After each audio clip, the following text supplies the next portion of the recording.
If you're not being defined by a vision of the future, then you're left with the old memories of the past and you will be predictable in your life.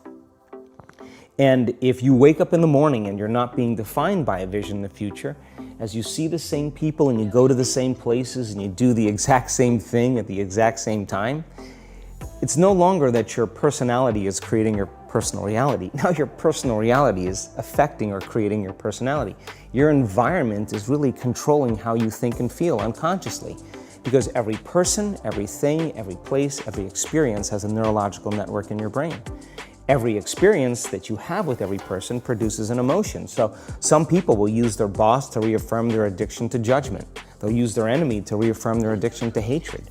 They'll use their friends to reaffirm their addiction to suffering. So now they need the outer world to feel something. So to change then is to be greater than your environment, to be greater than the conditions in your world. And the environment is that seductive.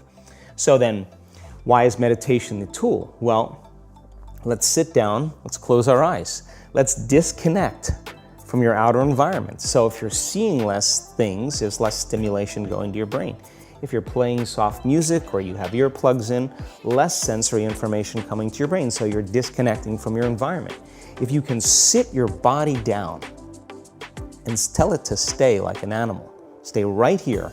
I'm gonna feed you when we're done. You can get up and check your emails, you can do all your texts, but right now, you're gonna sit there and obey me.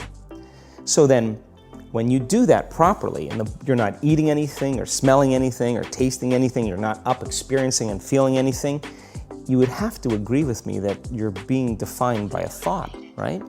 So when the body wants to go back to its emotional past, and you become aware that your attention is on that emotion, and where you place your attention is where you place your energy, you're siphoning your energy out of the present moment into the past, and you become aware of that, and you settle your body back down in the present moment, because it's saying, well, it's 8 o'clock, you normally get upset because you're in traffic around this time, and here you are sitting, and we're used to feeling anger, and you're off schedule.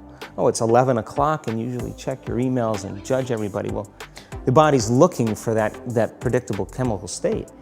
Every time you become aware that you're doing that, and your body is craving those emotions, and you settle it back down into the present moment, you're telling the body it's no longer the mind, that you're the mind, and now your will is getting greater than the program. And if you keep doing this over and over again, over and over again, over and over again, just like training a stallion or a dog, it's just gonna say, I'm gonna sit.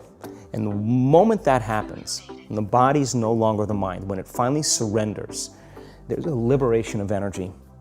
We go from particle to wave, from matter to energy, and we free ourselves from the chains of those emotions that keep us in the familiar past. And we've seen this thousands of times. In fact, we can actually predict it now on a brain scan.